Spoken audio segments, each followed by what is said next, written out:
Hi guys! Tara, luto tayo for today. At naghanda ako ng bawang, sibuyas, luya, sili ng pangsigang. Ginagamit natin to pang sinigang guys.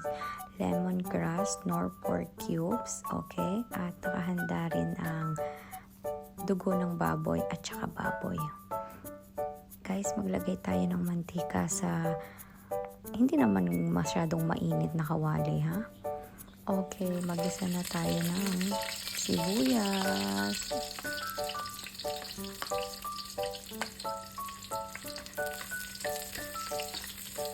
Guys, medium heat lang ha.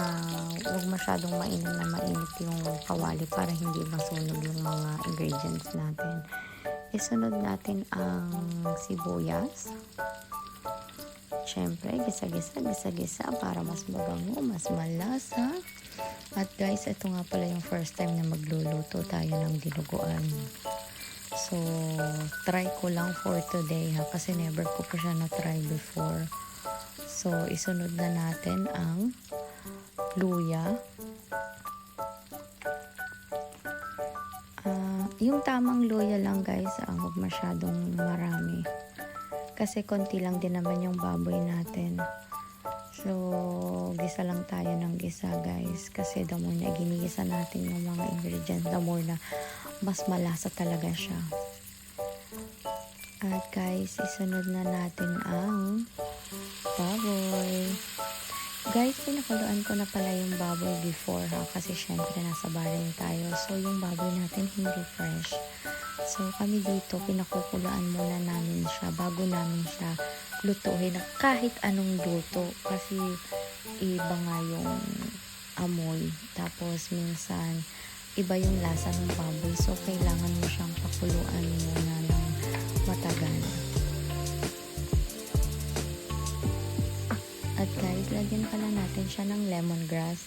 So, yung lemongrass is para mawala yung lansa ng baboy, yung amoy niya.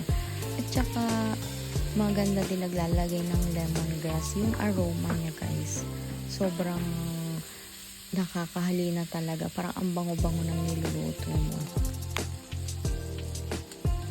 Lagyan natin ng konting suka. Okay, wag nating haluin. Hayaan lang muna natin siya. Guys, dapat 1/4 cup of suka pa lang inilagay natin. Hindi ko na na-videohan pero nagdagdag ako ng suka. So, wag muna natin siyang takluban or haluin. Hayaan na muna natin siya. So, yan. Naglagay ako ng suka. Hinahayaan ko lang siyang mag-evaporate. So, hindi muna natin siya tatakluban or hahaluin. Hayaan lang muna natin siya.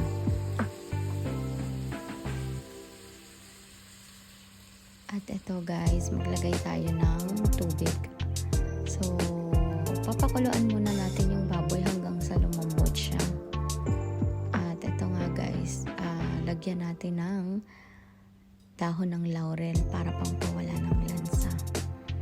Kasi maganda ang laurel, alam niyo naman na panglagay sa mga ganyan para yung lansa ng meat is mawala. So, ito nga guys, naglagay ako ng nor pork cubes. Okay.